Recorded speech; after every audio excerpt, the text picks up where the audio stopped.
বিসমিল্লাহির রহমানির রহিম।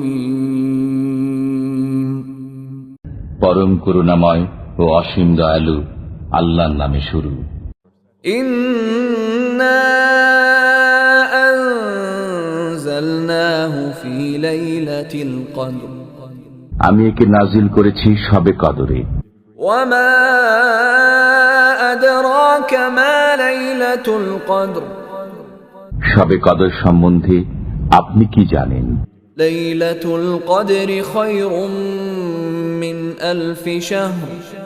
শবে কদর হলো 1000 মাস অপেক্ষা শ্রেষ্ঠ। তানাজ্জালুল মালাইকাতু ওয়ার রূহু ফিহা বিইذনি রাব্বিহিম মিন কুল্লি আমর। এতে প্রত্যেক কাজের জন্য ফেরেশতাগণ ও রূহ অবতীর্ণ হয় তাদের পালনকর্তার নির্দেশ ক্রমে। সালামুন হিয়া হাত্তা মাতলাইল ফজর। এটা নিরাপত্তা যা ফজরের উদয় পর্যন্ত অব্যাহত থাকে।